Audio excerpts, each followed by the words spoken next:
First one is we've got heel elevation. Most conventional footwear has an elevated heel. Basically means that the heel of your foot is elevated above where the ball of the foot would be. Now, a lot of people aren't aware that that is part of their shoes, but it's actually built in. It's not even up to you as the consumer. It's just in there by design. And the problem with this is that when that heel goes up, what do you think happens to the ball of the foot?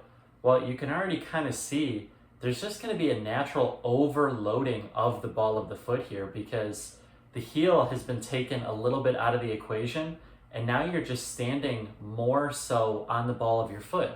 So it's already managing all of your body weight, and the problem is it just got its workload increased even more because the heel has been taken out a little bit from you. This automatically puts more pressure on the ball of the foot. That's bad news. So that's our first cause. The second cause that we're talking about, again, we're still in footwear. So conventional footwear typically has, and runners, you guys will see this the most, toe spring.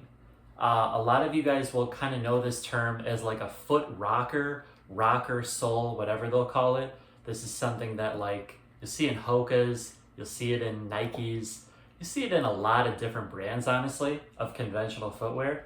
But that toe is just kind of curled up because, again, they're trying to give you that rocking motion, which that's a whole different discussion. It's not very effective.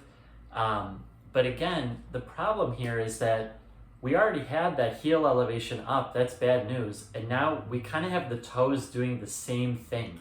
Both ends of the feet are kind of artificially lifted. And now if you think about your regular foot, you stand barefoot on the ground, your foot's obviously flat. It just takes to the ground that it's on, pushes all the way down.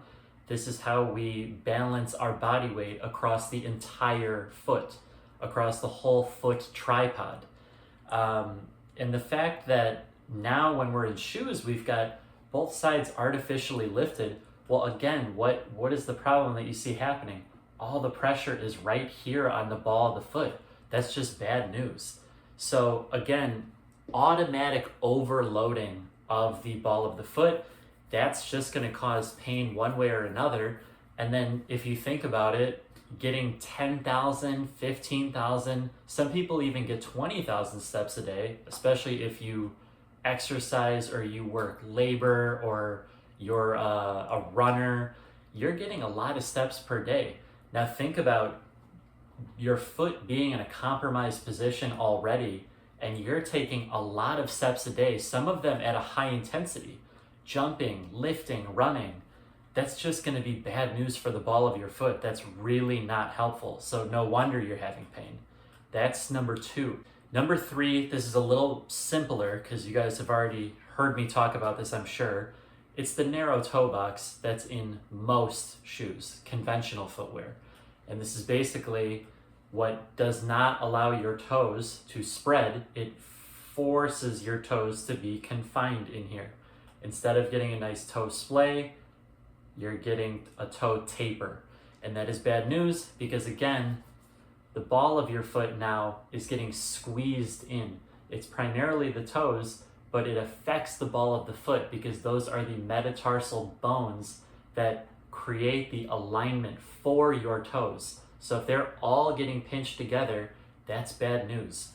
The foot wants to, upon striking the ground, splay a little bit. It is a shock absorption mechanism. It's also how we create more surface area on the ground to remain more stable. And again, the narrow toe box, that's going to be bad news because now these natural mechanisms that want to happen are hindered. If you have more questions and would like to talk to me directly, or if you need some help applying some of these things and you'd like a protocol written for you, please book a free call with me. The link will be in the description below. And you can talk with me in a Zoom call and we can see if we're going to be a good fit to work together, and I can do some coaching for you to get rid of your ball of the foot pain. So with that being said, that's the video, and I will see you guys in the next one.